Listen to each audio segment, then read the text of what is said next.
Missing Link, a claymation film that came out this year, 2019. Uh, Enjoyable, at least to me.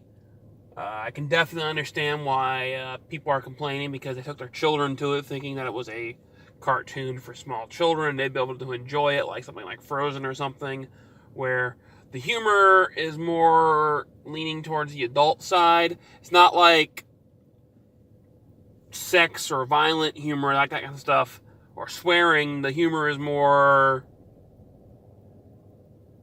how would you say, educated. So like you'll laugh at it if you get the references, like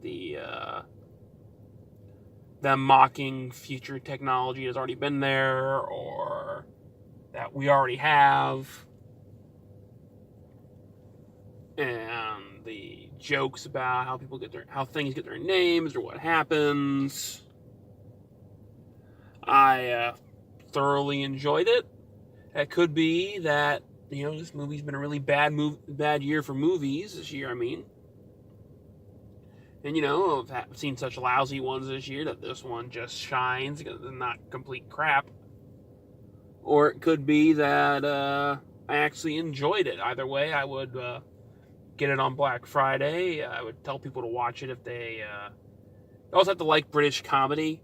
If you're not really into their style of humor, you might not like it that much. I enjoyed it and wouldn't mind them doing others because they do leave it open to be like other storylines, at least with the two male leads. Because the female goes off on her own adventures, so she could have her own little spin-off maybe. But I thoroughly enjoyed it. This is much better than Box Trolls, which I did not like. And it's just about as good as like Chicken Run. They're all made by the same people, the claymation people. I'd give it a B. If you want to go into details, you have 5, 4, 3, 2, 1. Okay, so the movie is about an explorer who wants to get into the Explorers Club, and the Explorers Club only wants people like them who like kill the savages and aka defenseless people, and bring their ways of life to the world instead of figuring out how the world works. The main character believes in things like the Loch Ness Monster, unicorns, Bigfoot. The movie starts out with a funny little action scene about him actually coming in contact with the Loch Ness Monster, which I thought was enjoyable to watch. And when he fails to get proof of the Loch Ness Monster, he decides he is not allowed into the all-boys club that he wants to get into, the Adventurers Club. So he goes back home a failure, and he gets a letter in the mail, and it's from somebody in America saying that they know where Bigfoot lives. And here's where the thing I think might break it, because they show a map of America in the time period where the cameras didn't exist in that. I don't think we had 48 states. And they were still talking about America being the new world. I think that might be the little break of the historical thing. But then again, you got a talking Yeti and a talking Bigfoot. So, can't really go for that much accuracy. But apparently somebody knows where Bigfoot lives in America, in Washington State, and he wants him to come to him because he's heard about his adventures in papers. He goes there and meets the person that has been sent on the letter, and it turns out that Bigfoot sent the letter. Bigfoot is lonely,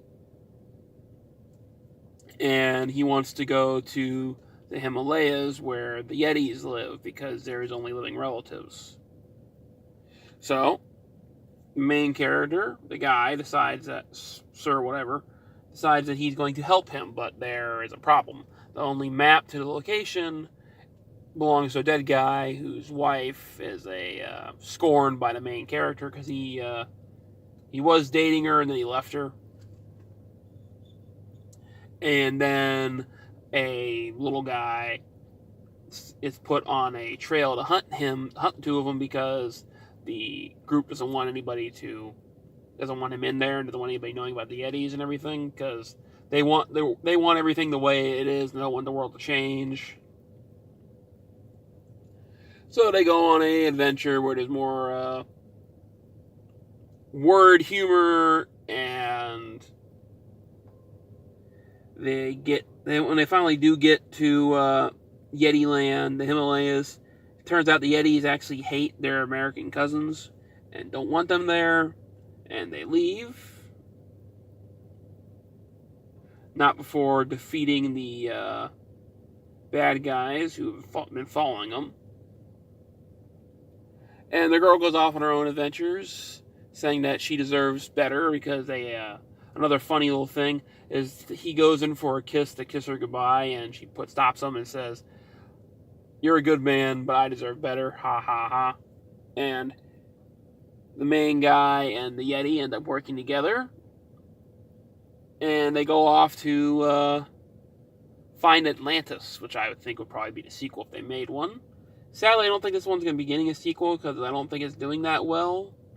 I think the last time I heard someone talk about this was Wilk Randolph, and she said that the movie is not performing well and that a lot of people are complaining about it because it's a adult cartoon, so a lot of people are taking their children to it anyways because they think it's just a cartoon.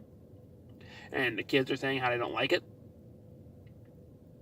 And they're leaving early.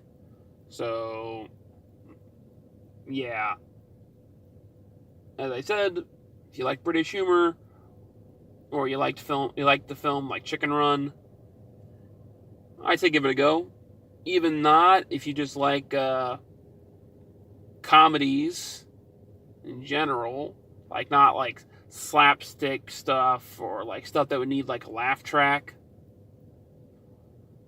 then I'd say give it a watch if it's on TV or even a dollar rental. Have a good one.